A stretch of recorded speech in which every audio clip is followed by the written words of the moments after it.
My name's Aiden Parent. I'm a 22-year-old millionaire. Today is January 1st, 2025, and I'm here to talk about New Year's resolutions. Everybody has them. Everybody's always super fired up. They write their goals down and it feels good. Most people don't hit them though. And there's an array of reasons, but today I just wanted to touch on a couple of them, give you guys a little bit of insight on what's helped me become who I am today and see the amount of success that I've seen. So let's get into it. So I'm not here to sugarcoat anything. Most people want change, but they don't want the hard that comes with change. Like, it's not going to be easy. That's why it's change. It's different, it's uncomfortable, and you're not going to be ready for it literally ever. And I think that's everybody's biggest weakness or failure or lack of perspective, is that they think they need this like sort of perfect timing or some sort of mental clarity where one day it just hits you and it all makes perfect sense and you just go on this like rampage of self-improvement, betterment of your business or whatever it is. So first thing I'm going to say, you will not feel ready to change, and when you start doing the things that you need to do to change, they won't actually feel that good at first. You won't see progress at first most times. You go to the gym for a week, your body looks the exact same after the week that you went to the gym. That's why most people go to the gym January 1st and don't make it to February. Same thing with your business.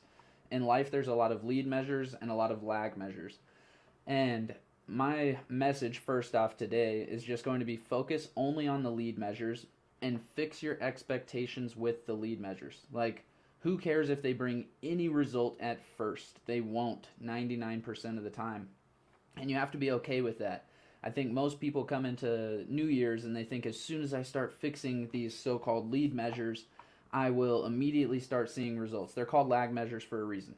And because most people don't get the lag measures quickly from their lead measures, they end up giving up and thinking that it's not worth it. So, first thing you have to do is fix your perspective with the input versus the output. The input has to come first, and a lot of the times a lot more input than you think is going to have to be put into the system that you have defined as your New Year's resolution before you actually get the output that you want. Okay, so that's number one. Second reason, I don't think people's goals are clearly defined enough, and I don't think they see them enough. Like, if you're going to write a goal down, you need to keep it in front of your face. It's just like the way that you go about your day every day. You open your phone without even thinking about it. If you can see your goals every single day, it subconsciously starts getting implemented into your brain, and it creeps from your subconscious to your conscious. So everything that you see relates to this certain thing. Whatever work field you're in, I guarantee you're talking to somebody else about work and you're immediately relating their work to yours in your perspective. It's like if you have a goal that is so clearly defined and you see it all the time, you will immediately start seeing everything else in the world and start to relate those things in the world to your goal. If your goal is to make $1 million a year and you see it every single day for 90 days straight, you review your goals and you come up with systems. That's going to be the next thing I talk about. But if you see it every single day and it is always on your mind, next thing you know, you might be talking to somebody and they present you with a certain opportunity that wouldn't ring a bell in your mind if your goal wasn't clearly defined and seen all the time.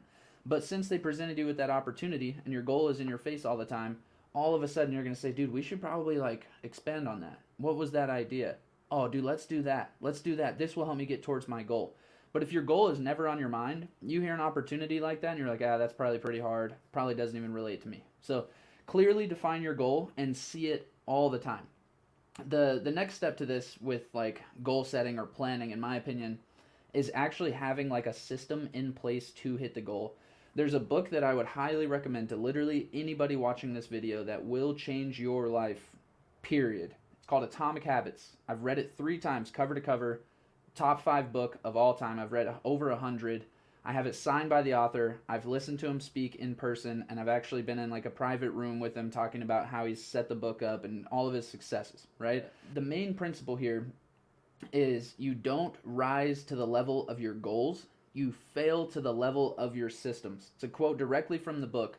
So if you have a clearly enough defined goal, a lot of the times it's really easy to make a system reverse engineering that goal. That way your goal isn't just something that you want to go chase anymore.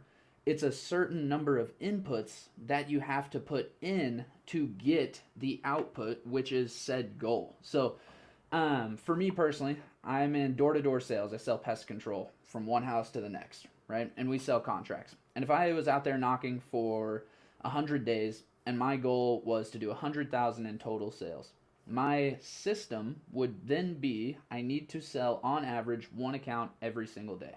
And given that I do have prior experience in door-to-door sales, I know about how many people it takes for me to talk to get a sale. So I sell about one in every 15 people. If I have to sell one account a day, I have to make sure every single day, on average, I at least go talk to 15 people. Okay? So find your goal, clearly define it enough to have a system, and see it all the time. There's so many people out there that literally will just like write their goal on January 1st on a piece of paper or text it to a friend and then never look at it again. Every now and then it'll pop up in their head and they're like, I told myself that was a goal this year. I need to do that. And on top of that, they don't even have a system. And then this goes back to my first point where it gets hard and they don't start seeing results immediately and they're forgetting about their goal and they have a 0% chance of hitting it. So if you want to actually take your life serious and change, which you can, you have to take your goals just as seriously. Like if you have to go to work every day, you don't forget about going to work every day. But if you have to hit your goals in the same fashion, you will not forget about looking at your goals or reviewing your goals every single day. So that would be number 2. Number 3, I think people get way too worked up on things that they can't control. Like if, for example, I have a sales business, right? And I manage a lot of other managers and sales reps within that business. If $1 million worth of sales revenue that one of my managers managed left me for another company and I lost $1 million worth of annual reoccurring revenue, it would suck. But me focusing on losing that person after they're already gone would literally change absolutely nothing for me. Every single person that I've ever seen that isn't successful at a high level will dwell on things like this for months and it will kill their goals and they will have, I'm telling you, 0 chance of hitting their goals. Every other person that I've ever met that is successful will have something like this happen to them, say, yeah, I didn't want that to happen, that's unfortunate, but I learned so much helping that manager build $1 million downline that if I now replace the energy that it used to take for me to manage that downline, hopefully I could actually build 2 to 3 more managers that are capable of the exact same thing, and my business could actually expand by 2 million minus the $1 million loss, if that makes sense. So focus on what you control. And then the last thing is really just going to be small, consistent habits. This will be like point number 4 here. Change does happen in an instant. The instant that you choose to make the change happens. But going back to point number 1, there is lead measures and there is lag measures. It is very, very hard to change everything at once. All you have to do is there's a concept called habit stacking. Start with the little wins. Make your bed every single morning if that's something that matters to you. Read 10 pages of a book every single morning if that's something that you think will help you get towards your goals. Eat a little bit better for 1 or 2 meals a day. You don't have to go from eating McDonald's every meal of every single day to immediately switching to ground beef and rice and chicken and rice every single meal every single day. Like, that's why most people can't stick to something, because they change it so dramatically that they are just literally not used to it. They can't even conceptualize the change yet and they try to make it. So start with the little things and consistently do the little things. I have a really good friend, before our first summer selling pest control, he actually had a habit stack that he started where every day he would do 1 push-up. And then after he did that for a certain amount of days, every day he would read 1 page of a book after he did the 1 push-up. And then once he got good at that, he did 1 page, 1 push-up, and then he would say a sales pitch 1 time. And it got to where he could do that every single day. And then he even added on, if I'm not mistaken, he doesn't touch his phone for the first 20 minutes of him being awake. And it's like those tiny little changes over time will compound and they will actually start to like resonate with you and change who you are and change your results.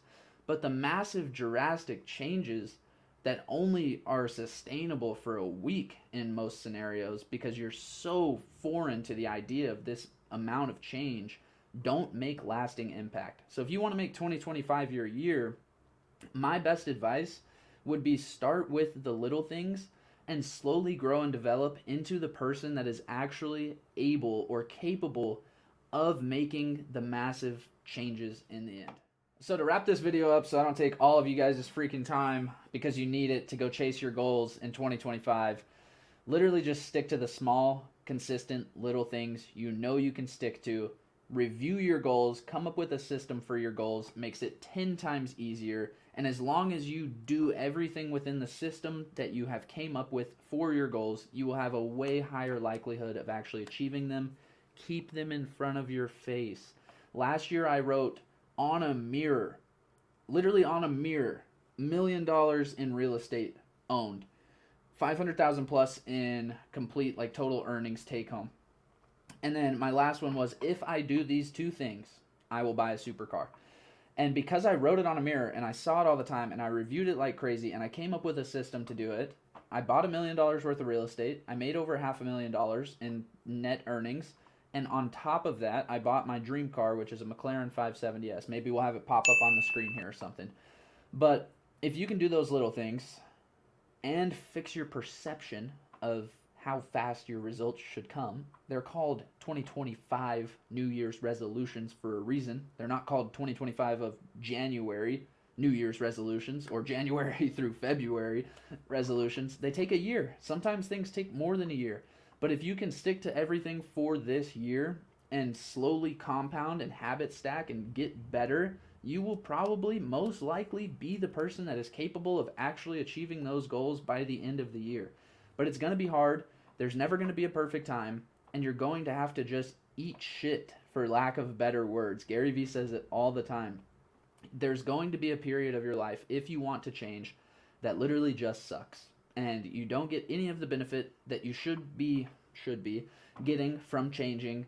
You literally just have to go through the motions and do everything that you know you're supposed to do for a certain period of time before you see the light at the end of the tunnel. But other than that, appreciate you guys. I'll see you guys in the next one.